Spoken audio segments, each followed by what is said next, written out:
wiped away the beads of sweat that glistened on his brow. His tired feet were buried in the quagmire, and his bloodshot eyes saw all that lay between him and fulfillment of his vow. And he felt his fingers wrap around a knotted root and pull his body upwards to a sea green mossy boulder, and he dragged his weary shit ass up the mountain. And he climbed so slowly, he climbed so slowly.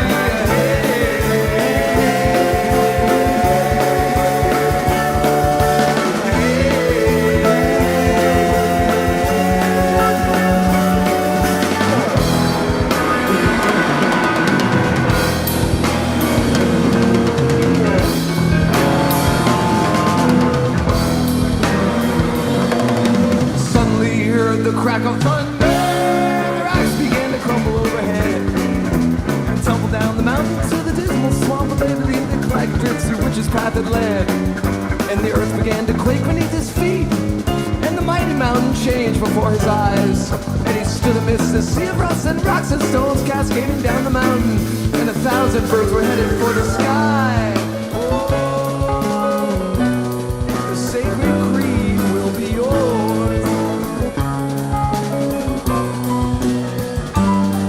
If you wait until tomorrow,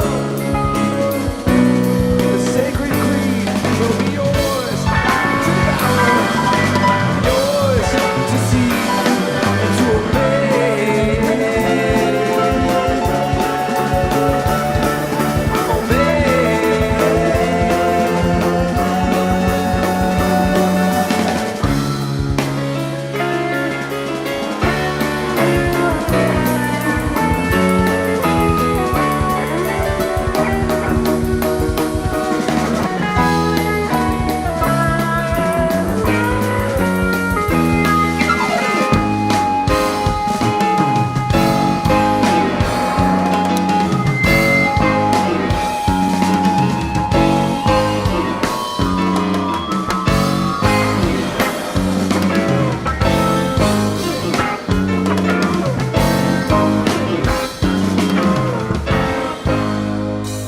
When the dust had cleared, the colonel lifted up his head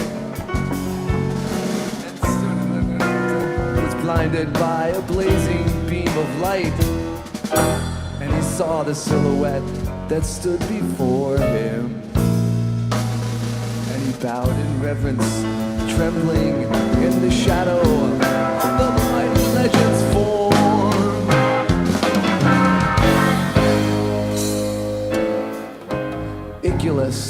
The prophet stood before his eyes, looking down on Colonel Forbin, where he shuddered in the puddles and the muck, and he quietly addressed him, and he spoke so slowly, he spoke so slowly, he said,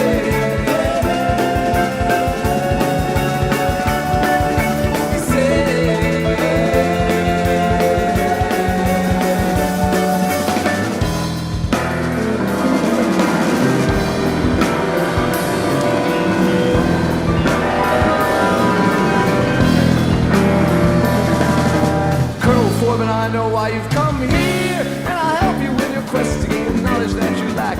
I call upon my faithful friend the Mockingbird to fly and seize the helping book and bring it to your shack. And the tree of knowledge in your soul will grow, and the helping friendly book will plant the seed.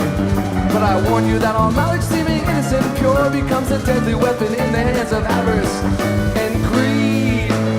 Oh, the sacred greed will be yours.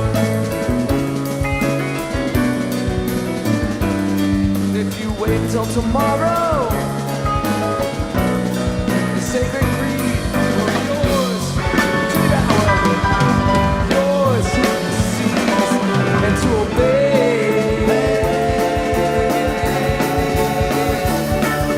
Obey.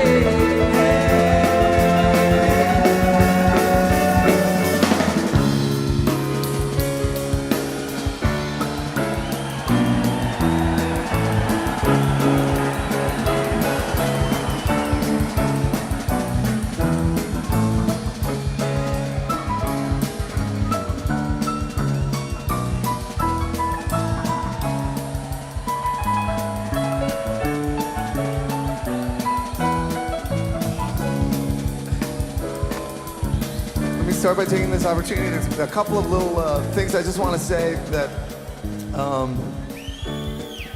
we've got about 6 gigs left on this tour, and the four of us were talking backstage, and I want to take this sort of speaking opportunity to thank a couple of people before we go on what's going to be kind of our first extended hiatus in about 17 years.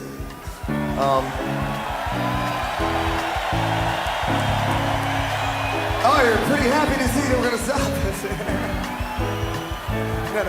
No, really, it's this kind of a cool thing right now. Actually, you might have seen some cameras floating around. They're doing an internet feed from this show, so it's an opportunity for us to use this feed into the internet to kind of speak to you and all the other people who have supported us so much over the last 17 years via cyberspace and all that. So let me just say that it's what we're planning on doing, so that you get the message clearly from us right here, is taking some time and writing some music and kind of getting our home life back together, and then before we recharge, so we can hopefully get another 17 great years out of us before we fly.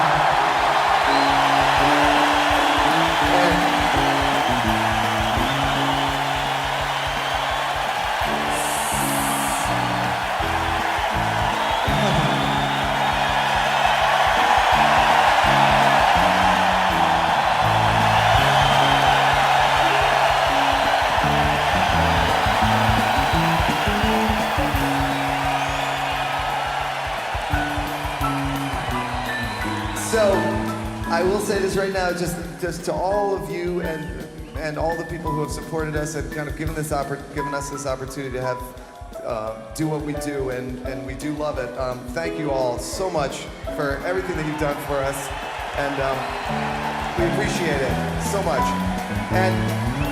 And I will do, like I said, we have 6 shows left. We're going up the West Coast, and then we're going to go back home. I will take this opportunity to draw attention to our crew. We have, and without exaggerating, the greatest crew ever assembled in the history of music. And I mean that. And this is a chance for them to take a little breather too, as it's coming up. But I do want to, just from the 4 of us, thank them and just tell you, it's a lot goes into this. It's not just the 4 of us. It's a whole big family kind of team thing. So let's just have a hand for this, everybody on the crew, and thank you guys.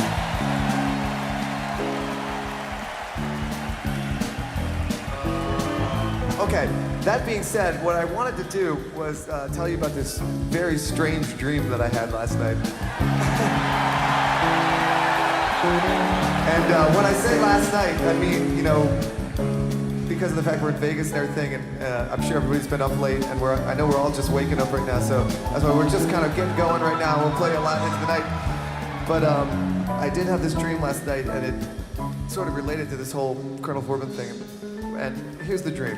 So I'm sitting in the middle of this field, and in my dream, and it's just clouds drifting by. It's a beautiful day, flowers, wildflowers and the whole thing. And what happened was, suddenly I saw it sort of in the periphery of my vision. People started walking towards me.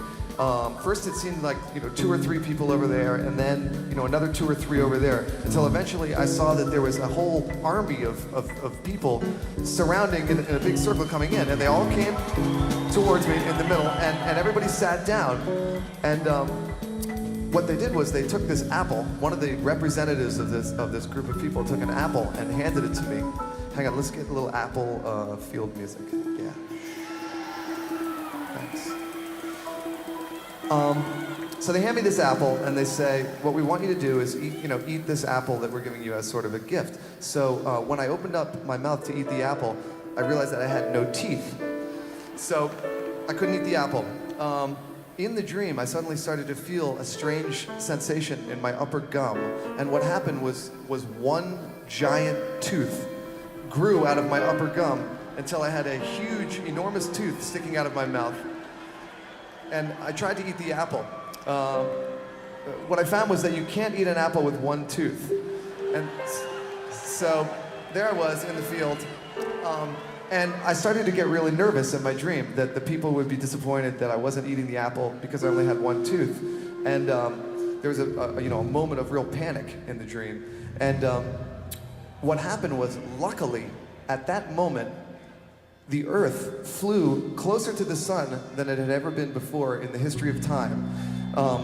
Being that we were sitting on the Earth, this had a big effect on us. And in flying close to the sun, my first thought was that, oh no, the Earth is going to burn up and that's going to be the end of everything. But instead of that happening, what happened was that the Earth acted in the way that a grape acts when it hit with a lot of sunlight. It basically shriveled and turned into a raisin version of the Earth. And so the whole horizon kind of collapsed in on itself until all of the ground wrinkled up, and these wrinkles were basically created sort of mountainsides sitting around, all this field of people, and we all got crushed together into a big pile. Like I said, only moments before I had been sort of panicking that I was supposed to eat this apple, and that I couldn't because I had my one big tooth. But in being crushed together in a big pile, I found that when the Earth became a raisin, all of my senses became much more vivid. In the way that a raisin is more intense tasting than a grape, everything on Earth became more vivid. So suddenly colors were incredibly vivid, sounds, emotions, love, and just as the Earth was becoming a much more rich and vivid place, I found myself in this pile of people sitting in between two wrinkles in the raisin that was now the Earth. And what happened is it just became a huge pile of a big groping pile of love in my dream, and slithering groping pile of goo. And it was at that moment that I realized that Gamehenge is a state of mind. You don't have to really get there physically.